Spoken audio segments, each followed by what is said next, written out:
আজকে আমার DIY challenge video day 7। তো চলো আজকের ভিডিওটা শুরু করা যাক যে আজকে আমি কি বানাচ্ছি। আজকে আমি বানাবো টি কোস্টার, আর সেটা হচ্ছে ক্লে দিয়ে বানাবো। কিভাবে বানাবো তো চলো তোমাদের সাথে শেয়ার করি। এখানে তো আমি নিয়ে নিয়েছিলাম মোল্ডেড ক্লে, আর সেটাকে ভালো করে কিন্তু আমি রাউন্ড করে নিয়েছি, এটা গ্লাসের সাহায্যে দেখতেই পেলে।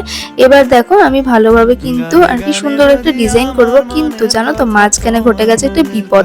সেটা হচ্ছে এই যে ক্লেটা দেখছো এরকম ভাবে বসিয়ে না আমি ঘুমিয়ে পড়েছিলাম, আর তারপরে ঘুম থেকে উঠে যখন এটা তুলতে গেছি পুরো ভেঙে গেছে এরকম ভাবে। তারপরে যাই হোক আমি একটুখানি ক্লে দিয়ে কোনো রকম ভাবে সেট করেছি, কিন্তু হ্যাঁ পরে ঠিকই লাগছিল। আর কালার করার পর অতটাও বোঝা যাচ্ছিল না, তোমরা হয়তো হালকা একটু বুঝতে পারলেও কিন্তু খুব একটা ডিফারেন্স কিছু লাগছিল না। তো এটাই হচ্ছে মুশকিল। তোমার ওরকম অবস্থা দেখে মনটা খারাপ হলেও পরে যখন দেখলাম যে না ঠিক হয়ে গেছে তখন বেশ ভালোই লাগছিল। দেখো তোমাদের সাথে কথা বলতে বলতে আমার কিন্তু কাজ পুরো কমপ্লিট হয়ে গেছে। কেমন লাগলো অবশ্যই জানিও।